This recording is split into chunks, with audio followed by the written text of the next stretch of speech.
Hello, welcome to Invictus Motors. My name is Basheer Zaheer.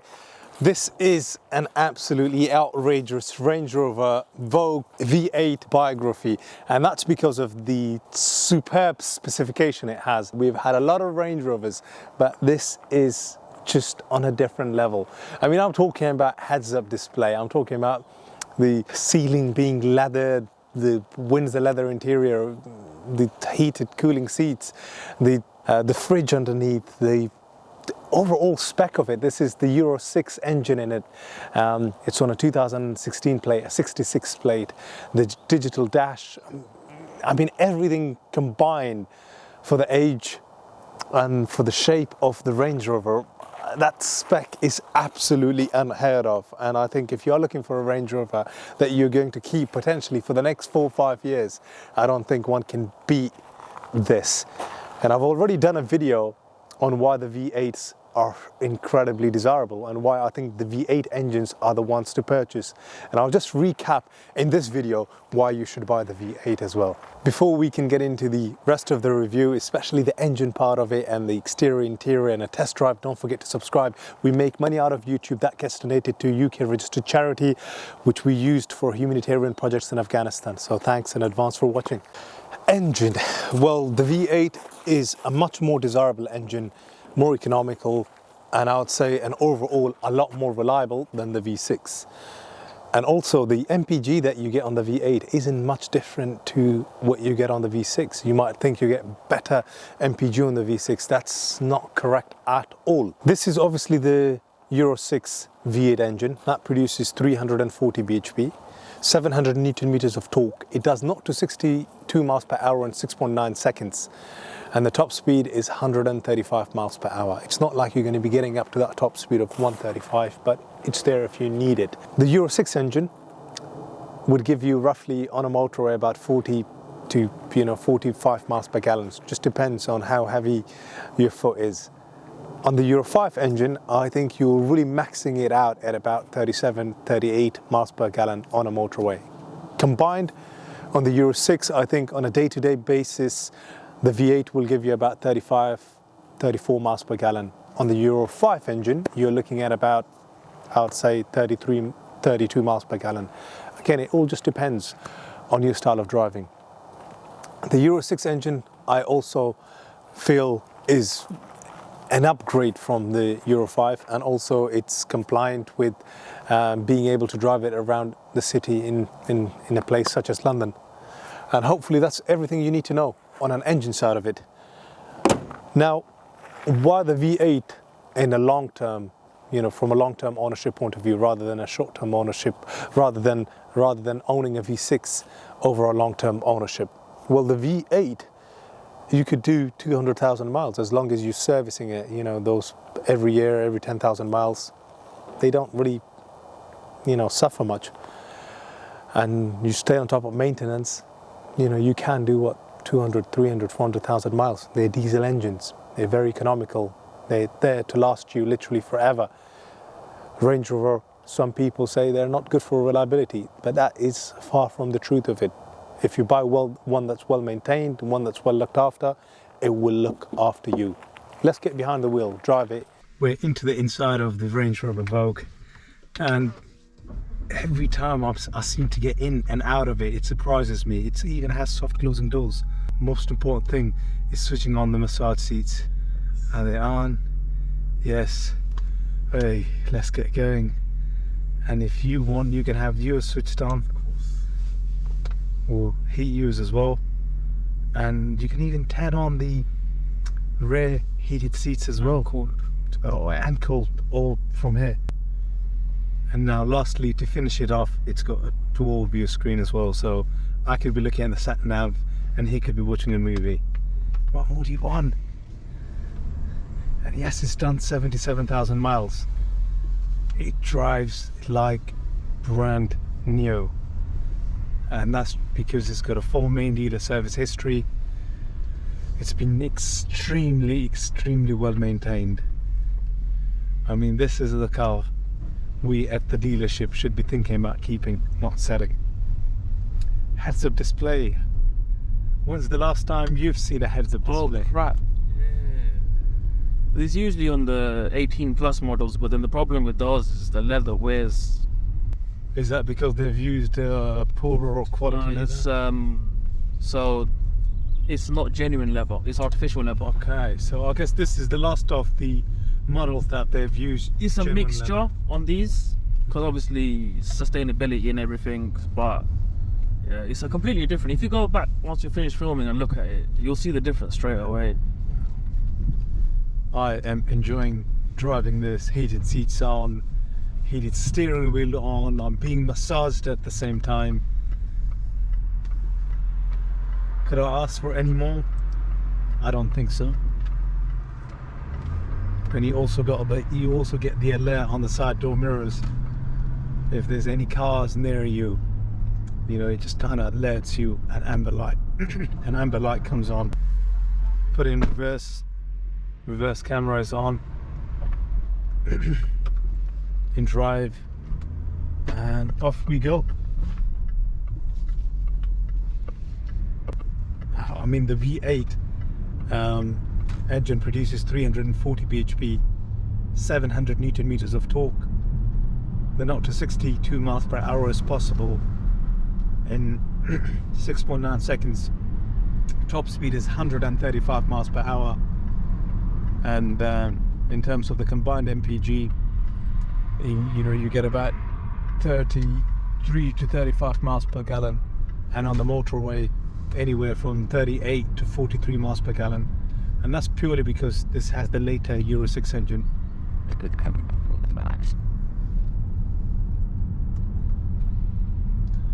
It's a beautiful, luxurious drive all around. You know, it feels fantastic. You know, every aspect of it, every nook and cranny of it just is sublime.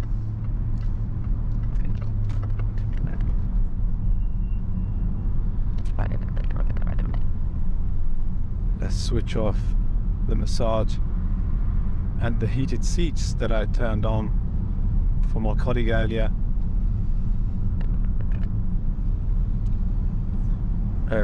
Turn on the navigation system just to kind of illustrate the kind of a map that you get here through the navigation system.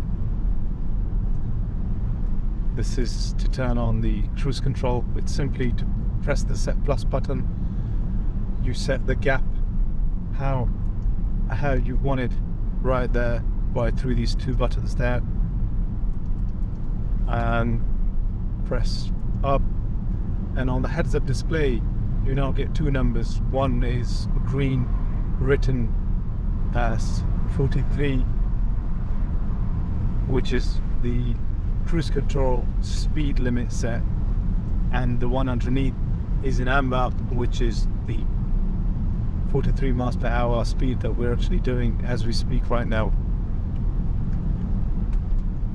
This is the button right there just to go through some of the menu settings there. I mean, in the past 1500 miles on average is done 36 miles per hour. The MPG it's coming up with is 29.1 miles per gallon, and I guess that's a statement in itself, because the past 1 or 2 days that we've had it here, we've been obviously valeting, detailing the car, and just doing the odd maintenance required here on the vehicle, the health check. So it's had a lot of engine running time whilst the car's been stationary, so obviously that's played into account at the 29.1 miles per gallon. And what I like about it is also the fact that the beige leather interior doesn't extend all the way to the front of the dash, because that's finished in black. My heated seats are getting too hot for me, so I'm going to switch them off. And the massage seats are doing an absolutely incredible job.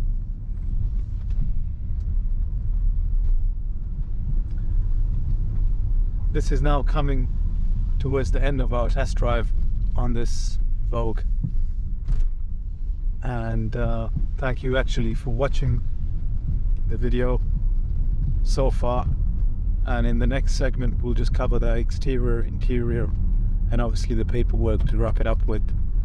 And hopefully I've convinced you into buying this, or just buying any very well looked after, well-maintained Range Rover Vogue. What do you get from an exterior spec point of view? Well, firstly, it's finished in this beautiful, gorgeous Santorini black color with the 22-inch gloss black alloys. Spec begins right from the get-go. As soon as you open the door, you get these folding side steps.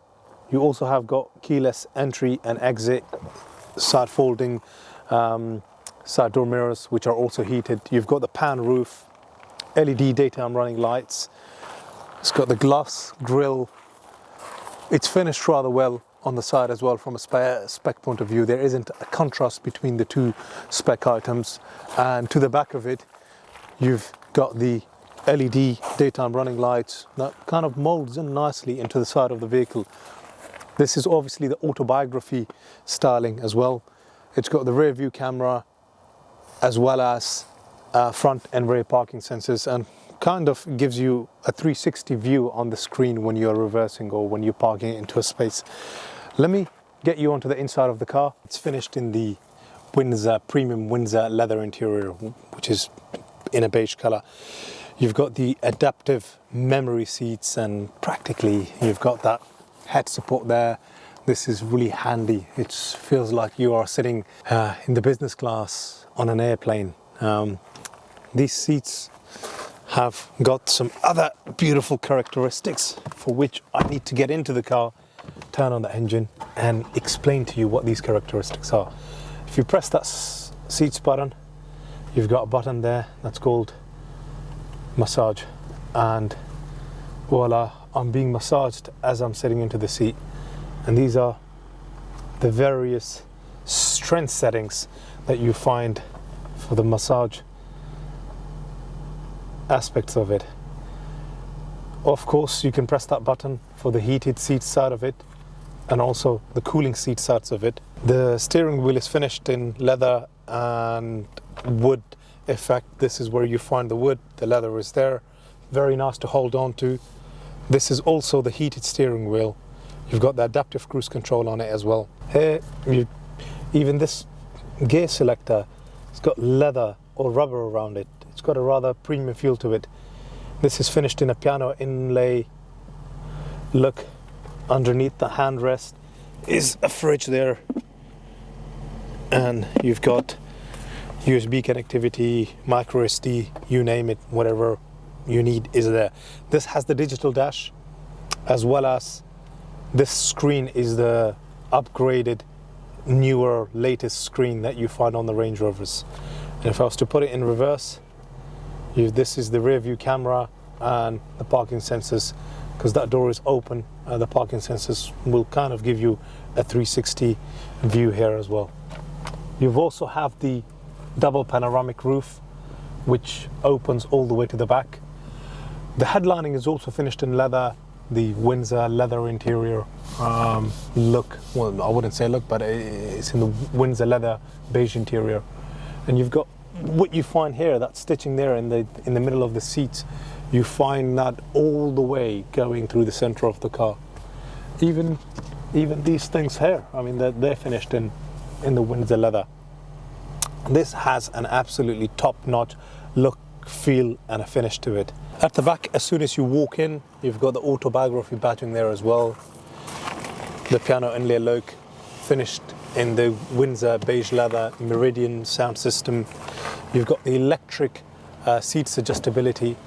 There's these buttons there, and also you've got lumbar support settings button here as well. You've got 4-way lumbar support.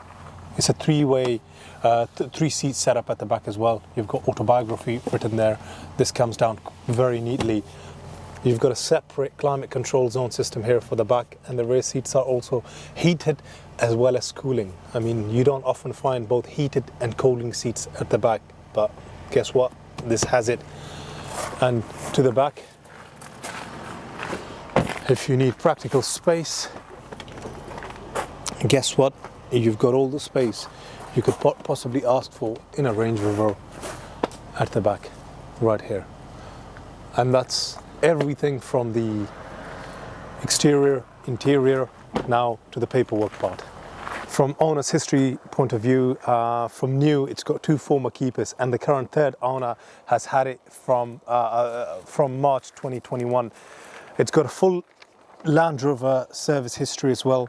I mean, it's had all the services, the first being done at 11,000 miles in 2017, then in 2018, 2019, 2020, and then in November 2021. And the last service, as I've just mentioned, was done with us. It's been well maintained, well looked after. We've carried out an inspection on it. Overall, it's in absolutely sublime condition. There's no warning lights, no issues whatsoever. It's practically ready for the next owner to have a bit of fun with it, enjoy it, and use it for the purpose they need to use it for. Thank you for watching our videos. Don't forget to subscribe, and see you in future content. Bye bye.